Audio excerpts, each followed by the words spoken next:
ہاں 90% معاشرہ کس بات پہ چل رہا ہے جی؟ بدخائی. وہ جاتا ہے جائے اپنے کام میں جائے مڑا کی لگے جی میں تو اپنا کام کر سکتا. خیرخائی نہیں ہے ہمارے اندر. اس کی مثال سیدنا جریر فرماتے ہیں کہ میرے زمانے میں ایک بندہ گھوڑا فروخت کرنے کے لیے آ گیا, میرے پاس کھڑا ہوا, آیا, میں نے پوچھا گھوڑا بیچتے ہو؟ کہا ہاں جی بیچتا ہوں. کتنے کا بیچتے ہو؟ وہ کہنے لگا میں 200 درہم کا بیچتا ہوں. علماء اور طلبہ اس بات کو خوب جانتے ہیں, جنہوں نے ابھی سال اگر دورہ پڑا ہوگا انہیں تو اچھی طرح پتا ہوگا. اللہ اکبر. فرمایا میں 200 درہم میں بیچتا ہوں. سیدنا جریر بن عبداللہ رضی اللہ تعالیٰ عنہ فرمانے لگے تو 200 درہم میں بیچتا ہے, لیکن میرا جی چاہتا ہے میں 200 میں نہیں خریدتا, میں تجھ سے 300 درہم میں خریدتا ہوں. کتنے میں دے گا؟ تو وہ کتنا خوش ہوا, اس نے کہا یہ تو میری خوشی کی انتہا ہے, 200 کی چیز آپ مجھ سے 300 میں لے رہے ہیں. 200 کی چیز آپ مجھ سے 300 میں لے رہے ہیں. اب عموماً ہمارے ہاں کیا سودا ہوتا ہے, میں کہتا ہوں کہ میں یہ اپنا کوٹ فروخت کرتا ہوں, میں کہتا ہوں جی میں 5000 کا بیچ رہا ہوں, خریدنے والا کہے گا نہیں جی میں تو 2000 دوں گا. ایسے ہی ہوتا ہے کہ نہیں ہوتا؟ سیدنا جریر اس کے الٹ فرما رہے ہیں, 200 نہیں 300 دوں گا. وہ خوش ہو گیا.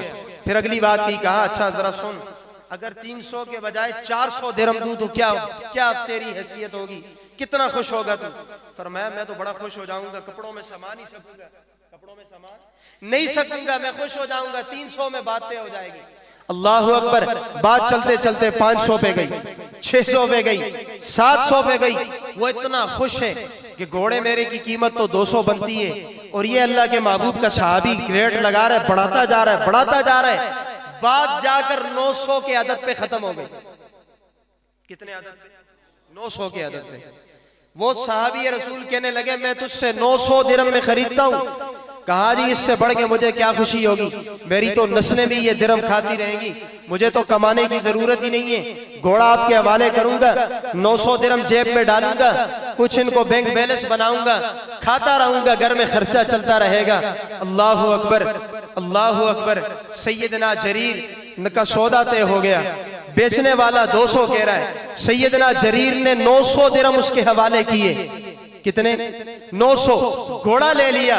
صحابہ سارے ساتھی ساتھ میں تڑپ گئے, کہنے لگے آپ نے کتنا عجیب فیصلہ کیا ہے, وہ 200 میں دے رہا تھا, آپ نے بات 900 تک لے گئے, یہ ہمیں فلسفہ سمجھ میں نہیں آیا. اللہ اکبر. اس موقع پہ سیدنا جریر نے جواب دیا, سنو گلی سگدار میں آنے والوں, اللہ کے گھر کے مہمانوں, سنو میری بات. اللہ اکبر. وہ کہنے لگے وہ صحابی رسول, اور تمہیں کیا پتا اس گھوڑے کی قیمت کیا تھی؟ اس بیچنے والے کو تو قیمت کا اندازہ ہی نہیں تھا, اس نے خمخواہ اوکے میں تکے میں ریٹ لگا دیا, کہا میں 200 میں بیچ رہا ہوں. اس کو پتہ ہی نہیں ہے اس کی اصل قیمت گھوڑے کی 900 درہم بنتی ہے. نہیں سمجھے میرا جملہ؟ یار جملہ سمجھتے تو آپ سبحان اللہ بھی کہتے, ذرا ایک مرتبہ کہیں سبحان اللہ. میں اور آپ کو سمجھاتا ہوں, مسئلہ یہ کہ ادھر تھوڑے نہ ادھر زیادہ, منہ ادھر زیادہ کرنا پیسے مجمع اس طرح ہے نا. اللہ اکبر. سنو اگلی بات. سیدنا جریر بن عبداللہ رضی اللہ تعالیٰ عنہ نے کہا, او میرے محمد کے یاروں, او میرے ساتھیوں, سنو آپ بھی سنیں. فرمایا میں نے اللہ کے محبوب کے ہاتھ پر بیعت کی تھی کہ کسی مسلمان کے لیے رائی کے دانے کے برابر بھی بدخواہی نہیں رکھوں گا. اگر آج اس سے یہ میں گھوڑا 200 درہم میں خرید لیتا تو یہ بدخواہی ہوتی. میں نے حضور کے ہاتھ پر بیعت کی ہوئی تھی, مرتے مر جائے گا جریر, لیکن کسی مسلمان سے بدخواہی کا ذرہ برابر بھی جذبہ نہیں رکھتا. میں نے خیر خواہی کا جذبہ رکھتے ہوئے, اس کو پتہ نہیں تھا, اس سے 900 میں خرید لیا, اس سے 900 میں خرید لیا. اللہ اکبر. سنو میں بالکل شارٹ جاتے ہوئے اختصار کے ساتھ جا رہا ہوں. اللہ اکبر.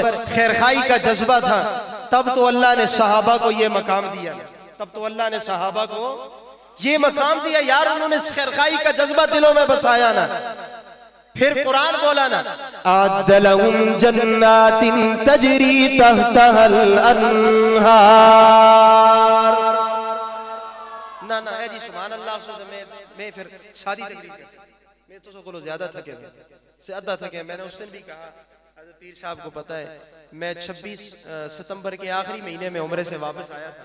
اس دن سے لے کر آج تک میں فارغ نہیں بیٹھا, 6 مہینے ہو گئے مسلسل چل رہا ہوں. آپ دعا بھی کیا کریں, آپ لوگ محبت کرتے ہیں ہمارے ساتھ, تو دعا بھی کیا کریں کہ اللہ ہمیں اسی طرح چلاتا رہے, اللہ ہمیں چلاتا رہے. گلا بھی نہ کر دے کرو سوکے کمنٹس بھی نہ کر دے کرو بچو ہاں جی ذرا جی گل ملتی ہے تے کمنٹس کر کے تے پھر گلا او بات کا پتنگڑ بنا مزہ تو تب ہے نا کہ سامنے آ کے بات کرنا یار تو تحقیق کے میدان میں آ کے بات کر میں تجھے جواب دوں مزہ نہ ہے پیسے واپس یہ کیا بزدلی ہے فیک آئیڈیا بنائے اور کمنٹ کرے کسی کے کردار کو مشکوک کریں ہمارا دامن بالکل صاف ہے الحمدللہ اللہ اکبر بات کیا کر رہا تھا جی آپ نے بات یاد کرانی ہے وقاص صاحب آپ حاضر رہیں تاکہ میں آپ کے ساتھ چلتا رہوں گا اللہ اکبر اعد لهم جنات تجری تحتها الانہار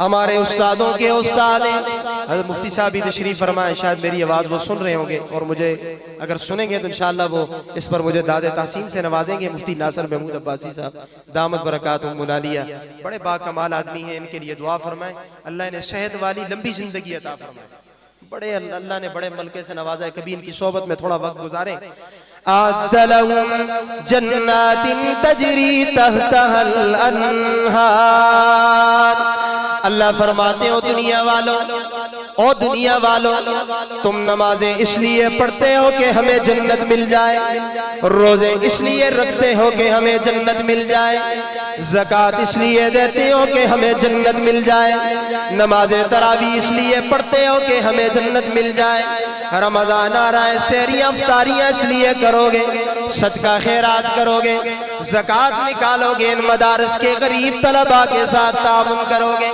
اللہ فرماتے ہیں تمہاری دیت یہ کہ ہمیں جنت مل جائے میں رب اپنے قرآن میں اعلان کر کے کہہ رہا ہوں میرے استادوں کے استاد مانا کیا کرتے تھے اگر گڑی حبیب اللہ والوں مانا اچھا لگے پوری محبت سے سبحان اللہ سنا دینا وہ فرمایا کرتے تھے اعد لهم جنات تجری تحتها الانہار تم نمازیں اس لیے پڑھتے ہو کہ ہمیں جنت مل جائے روزے اس لیے رکھتے ہو کہ ہمیں جنت مل جائے اللہ فرماتے ہو دنیا والوں او میرے لاڈلے پیغمبر میں رب اپنے قرآن کی سطروں میں اعلان کر کے کہہ رہا ہوں کہ میں نے جنت سجائی تیرے یاروں کے لیے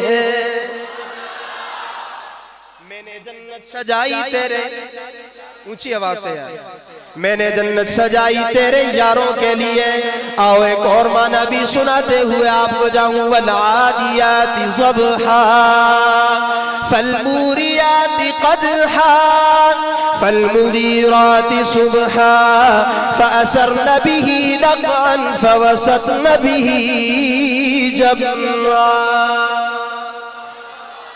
نانا جنہیں قرآن سن کے سکون آ رہا ہے ذرا وہ کہیں سبحان اللہ اب شادی مانا کرنے لگے صحابہ سے محبت کرنے والے آؤ اس سید زادے کا بھی مانا سنو ہمارے ہاں درس نظامی میں علماء اور طلباء بیٹھے ہیں درجہ ثانیہ والے ساتھ اما پارے کی تفسیر پڑھائی جاتی ہے جب اساتذہ سورہ عادیات پہ پہنچتے ہیں طلباء کو معنی بھی لکھاتے ہیں تفسیر بھی لکھاتے ہیں ربط بھی لکھاتے ہیں شان نزول بھی سناتے ہیں آؤ یہ شادی آج گلی سگدار کی سرزمین پر خوبصورت معنی کر کے آپ کو ہدیہ کر کے جا رہا ہے اللہ فرماتے ہیں والعادیات ضبحا فالموریات قدحا فالمغیرات صبحا فأسرن به نقعا فوسطن به جمعا اللہ فرماتے ہیں کیوں نہ میرے محمد کے یار اتنے اعلیٰ ہوتے یہ کیوں نہ اتنے عزیز ہوتے یہ کیوں نہ پاک کمال ہوتے یہ کیوں نہ افضل و اعلیٰ ہوتے اللہ فرماتے ہیں یہ جن گھوڑوں پہ بیٹھ کر سنو سنو فرمایا جن گھوڑوں پہ بیٹھ کر یہ سفر کیا کرتے تھے میدان جہاد میں یا کوئی بھی سفر اللہ فرماتے ہیں ان گھوڑوں کی ٹاپوں سے اٹھنے والی چنگاریاں بھی مجھے اتنی اچھی لگتی ہیں کہ میں ان کو بھی قرآن بنا دیتا ہوں فوسطن به جمعا ایک اور معنی بھی کروں طلبہ عزیز اور علماء اگر اچھا معنی کروں تو دعا میں کچھ آدھے ہی بات دینا ٹھیک ہے نا جی انشاءاللہ اور عوام الناس سبحان اللہ کہتے ہیں آپ کے لیے بڑا آسان معنی کرتا ہوں والعادیات ضبحا فالموریات قدحا فالمغیرات صبحا فأثرن به نقعا فوسطن به جمعا۔ آپ کہیں گے شاہ صاحب ہمیں یہ مثال سمجھ نہیں آئی، آپ کو سمجھا دیتا ہوں۔ جب گھوڑا ٹانگ مارتا ہے، زمین پہ پاؤں مارتا ہے، زمین سے ایک غبار اٹھتا ہے، زمین سے ایک مٹی اٹھتی ہے، دھوڑ اٹھتی ہے، اللہ فرماتے ہیں گھوڑے کو چھوڑو، اس پہ بیٹھا ہوا میرا محمد کا یار، اس کی شان تو بڑی عزیز ہے نا۔ فرمایا ان کے ٹاپوں سے جو چنگاریاں اٹھتی ہیں نا، مجھے اتنی اچھی لگتی ہیں کہ میں ان کی قسمیں قرآن میں کھا رہا ہوں۔ تو پھر میں کیوں نہ سناؤں دی اذانیں ہم نے کبھی یورپ کے کلیساؤں، دی اذانیں ہم نے کبھی یورپ کے کلیساؤں میں، کبھی افریقہ کے تپتے ہوئے صحراؤں میں، شان نہ چجتی تھی دنیا داروں کی نگاہوں میں، کلمہ پڑھتے تھے ہم چھاؤں میں تلواروں کے۔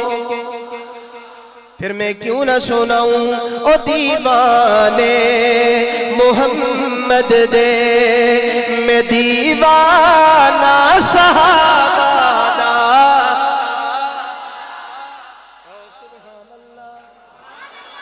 یہ پیچھے بنگلہ دیش والے بھی ذرا کہہ دیں محبت سے سبحان اللہ۔ او دیوانے محمد دے، میں دیوانہ صحابہ دا، او مستانے محمد دے، میں مستانہ صحابہ دا، او شیدائی محمد دے، میں شیدائی۔ آپ بھی کہہ دیں او شیدائی محمد دے، میں شیدائی۔ ہر ایک ہندی تے ایرانی، مغلچی نیت جاپانی، صحابہ پاک تو پڑھیا اے ہو کلمہ مسلمانی، تو اج مومن تے ذیشانی۔ یہ قرآن بھی صحابہ کا صدقہ، یہ مساجد بھی صحابہ کا صدقہ۔ اگلا مصرع جب ختم ہو جائے کہنے شاہ جی نے اچھا سنا دیا، پھر پوری محبت سے بتا دینا کہ ہم واقعی صحابہ سے پیار کرنے والے ہیں۔ تو اج مومن، تو اج مومن تے ذیشانی، صحابہ دی مہربان۔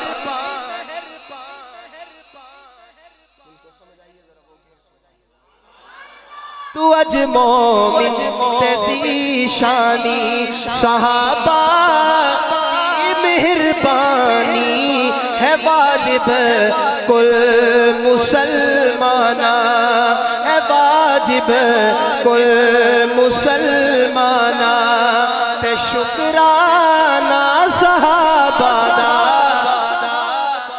او دیوانے محمد دے۔ بات یہ کر رہا تھا سیدنا جریر فرماتے ہیں میں نے اللہ کے محبوب کے ہاتھ پر بیعت کی ہوئی تھی کہ میں نے آئندہ کسی مسلمان سے ذرہ برابر بھی بدخواہی نہیں کرنی، میں نے آئندہ کسی مسلمان سے ذرہ برابر بھی بدخواہی نہیں کرنی، میں نے خیر خواہی کا جذبہ رکھا ہے۔